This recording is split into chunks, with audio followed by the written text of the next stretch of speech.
Hello, I'm Howard Wiseman. I'm the owner and creator of Wiseman Cases here in London. Thank you for coming to our site today.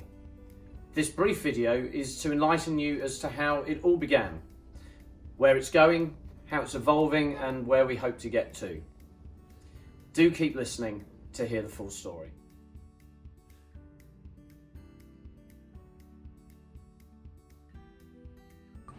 I never intended to create a business. Like many problems which result in a business forming, I was really trying to solve something that I needed to solve. I loved playing the bassoon. I was 16. I'd been playing it for several years, but it was the reality of transporting this thing. I had a 1 mile walk to the local railway station, a 5 mile journey, actually 10 mile journey on the train at peak time at 7:45 in the morning, crowded train, and then a mile walk at the other end. And it was uncomfortable. Your fingers were knurled up by the handle. There were no backpack straps on any bassoon cases in those days. They were huge, heavy things. And it was like coming back from a holiday where you've got to deal with your suitcase weighing 50 pounds or whatever it is, rather ruins the end of the holiday. That's how it felt every time I went to school and every time I brought the bassoon back from school. When I'd really got to the point where I didn't want to play the bassoon anymore, it was too painful, that whole business of getting it there and back. The only thing I had to fall back on really was my own desire to solve the problem. I had a good overdose as a youngster in a wonderful product called Lego, which I'm sure we all know, and I thought, well, maybe I'll try and make something that's really practical and uses my spatial awareness, I suppose, that I developed partly through playing games like Lego. So I set about trying to put the bassoon into the smallest possible area, space, and of course a tubular shape is the very, very strongest. And I was aware that leaving the bassoon at school in the band room, I suppose we called it, where it would get kicked around, knocked over, trampled on even, and the peak time journey where it would often get hit on the door frame as you walked into the train, because I had at least 2 other big heavy bags at the same time for games kit and books and everything. It needed to be really robust as well as, very, very small. So I made this case in this tiny tubular shell. This is actually it here. I'll show it to you in a moment. And it solved my problem. Just one shoulder strap actually in those days. And that was it. It just sat there. I still had my other bags and everything, and I was able to get on and off the train in no problem at all. And the other thing that I wanted to achieve at the time was, again, in the school context, leaving a case, open somewhere where there was no real room when you had a rehearsal on. I wanted to be able to just take my case with me into the rehearsal and it just open up like a tray. So I didn't have to leave it over there and damage the crook or crack my reed, as I did several times, just getting over to the chair where I was going to play in wind band or whatever it was I was in. So this solved everything. No lid, just this tiny little space that was actually half the volume of a standard bassoon case in those days. So that's how I ended up with my first Wiseman case, and I didn't think anything of it. I turned up to my next bassoon lesson and my teacher was obviously amazed that I turned up with such a small case. And this was Robin O'Neill. I had just changed to him, an amazing world-class player who was a founding member of the Chamber Orchestra of Europe, and at the time, very young man himself. I think he was only about 24, also principal bassoon in the English Chamber Orchestra. So I was very promptly commissioned to make a case for Robin and his colleague in the Chamber Orchestra of Europe, and English Chamber Orchestra actually.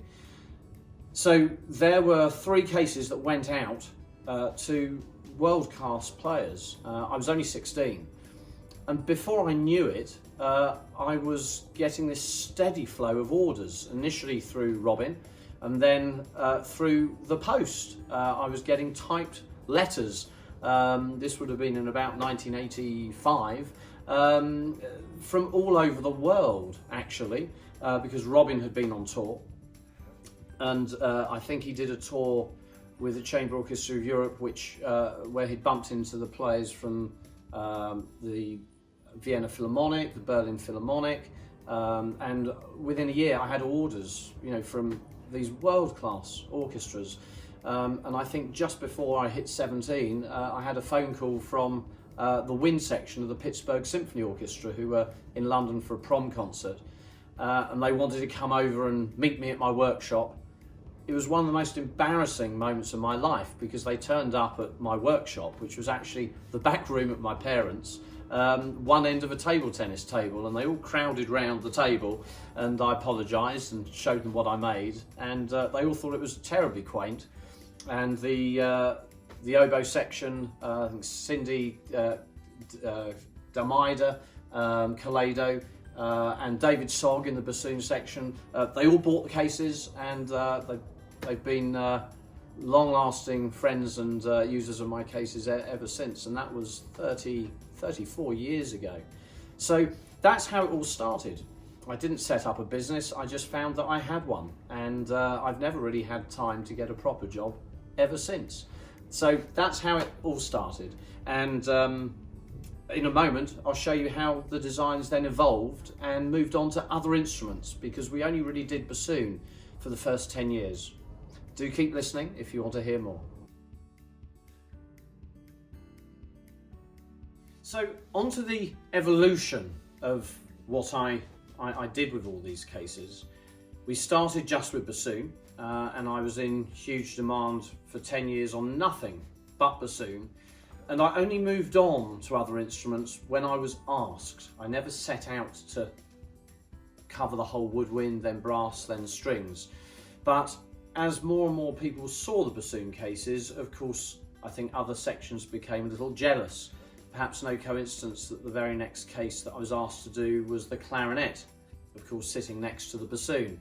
So clarinet followed, bass clarinet, then it was actually the oboe and cor anglais, and so on and so forth. But what was terrific is that by the time I was asked to make these other cases, I had had 10 years of experimenting, developing and learning just through what I was doing for bassoon.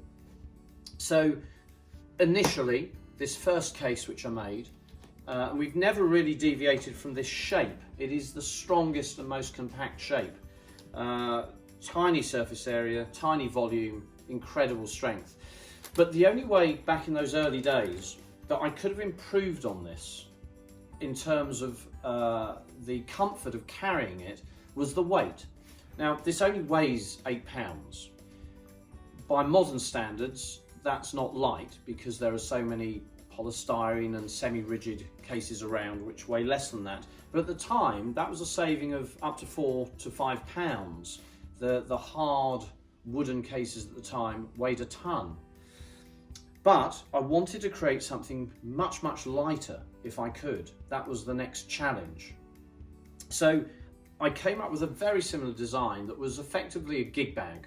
It was a leather case on an aluminium frame, and I made it sort of semi-rigid because I riveted into it linings, cardboard, bit of plastic, various things that meant it has a little bit of pushback if you was, for example, to punch it. But I was always a bit troubled by the fact that this case was so strong, I could, as I once chose to, fall onto it in an accident. I remember running as fast as I could up an escalator, a metal one in London, tripped up and I turned so that I fell onto the case. Case was fine, I was fine, instrument was fine, and it always troubled me with the gig bags that we produced for quite a number of years that the main protection was it staying on you. It wasn't really robust enough to cope with a fall or someone falling on it or it being dropped, any of those things. So after a while of having this in my mind, I came up with a design using a fantastic, very, very lightweight plywood that you could build up in layers, that we could, a bit like a rib cage, strengthen the shell with extra ribs of wood. And in the end, we created this amazingly lightweight wooden shell that we could put inside that leather cover. And I felt that going from £8 for this hard case down to £4 on a gig bag, it was fair enough to just go up a couple of pounds to create what became basically our trademark product for a good 20 years. This is our classic Wiseman case. So it's got the lightweight shell and the leather cover, the strength of that original case, and virtually the same size, although a tiny bit wider, just to be universal for all, you know, modern bassoons. Again, it was on my mind for years that the only way this could really be improved from a comfort point of view was again to make it lighter. And it was Ava Kingma in Holland who makes some amazing flutes. We've been making cases for Ava for some years, and she said, how could you make it lighter? And the only way of doing that really was to turn to an advanced material like carbon fibre. It's very expensive, but the results you can get with it are spectacular. It's 20 times stronger than its own weight in steel. And eventually I found a specialist company I could work with this, and we now work alongside each other. We're almost joint businesses, and these cases are just unbelievably light. They're actually lighter than the first gig bags that I made. These are almost exactly £4 in weight. Obviously the weight goes up with bigger cases, but for a case of this sort of medium size, this is £4, and it is so strong. And it's the same quality or calibre of carbon fibre, the very highest that they use to make jet fighter planes with, and Formula One racing cars.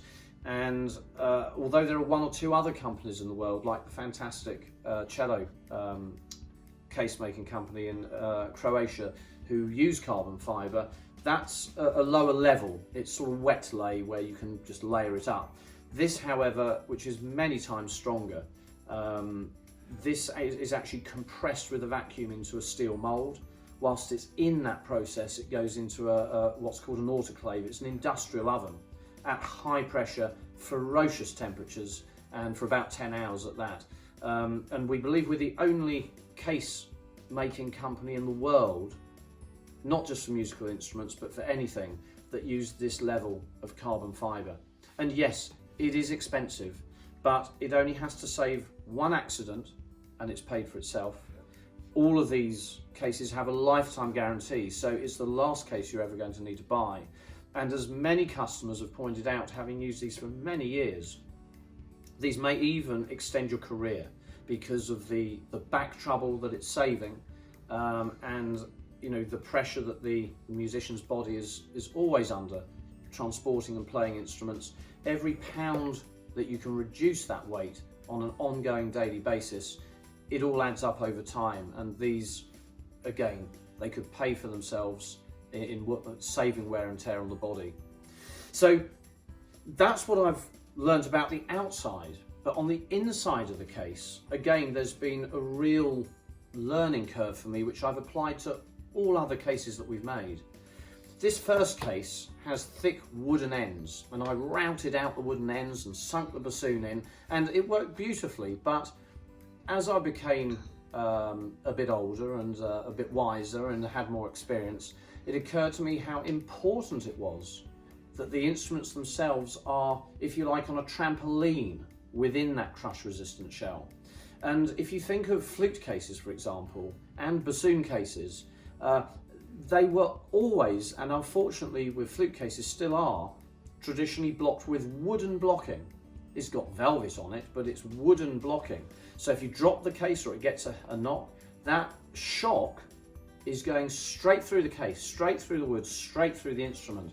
And what I decided to do very shortly after we moved on from this design was to use the very, very best shock absorbing, almost weightless material that we could use to suspend the instruments in, or indeed route this out so that instruments like the clarinet and the oboe could sink into the rubber, firmly gripped by the rubber, but that all the key work was completely free. You know, it was as though you could play the instrument. And those designs I've simply built on and learnt from, and even now, we're now even making for some great flute manufacturers like Haynes in North America, traditional looking flute cases. We do our own tubular ones as well, which they use for the most expensive flutes, but we have redesigned for Haynes and for sale through numerous shops the traditional flute case. Same shape, same size, it's strong, but the massive difference is how we have suspended the instrument. I've used everything I've learnt over these decades to, in that situation, create a traditional looking case, but it's got the Wiseman suspension inside, and now if you drop the case or throw the case, the flute is free to vibrate with no relayed shock that is going to damage the keywork or the tubing of the instrument itself. So everything that I've learned, I've applied to every other instrument, and I had enormous pleasure recently in one of my greatest challenges, which was a case for a sitar, probably the most fragile instrument I've ever come across. We made two lovely carbon fibre cases for the great Anushka Shankar, and it's changed her life. She can now travel in comfort and style, and the instrument has the best protection, suspended in the air, touching no part of the case, free to, if you like, bounce on a trampoline within the hard shell. And I'm still learning, and I'm still pushing to improve on everything, but that's where we've arrived at the moment in the journey, and I've got all sorts of ambitions to offer other variations of our case, different weights, different costs, but without ever compromising on the strength, the security and the protection and the comfort, and all with the lifetime guarantee, so that you can be sure that you've got a great product.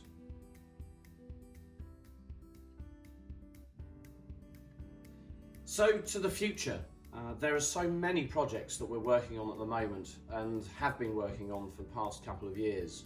The tuba cases are still relatively new, but are going very, very well, and here's one of them here. We've also developed a guitar case and a cello case with a friend of mine who was the creator of the Accord cases in Croatia.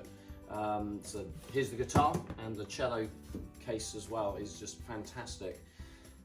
Within the next 8 months or so, we will also be launching a pure Wiseman cello case, which we're really excited about. Following that, there will be the pure Wiseman double bass carbon fibre case as well. So we're moving forwards all the time, and we're always looking to improve.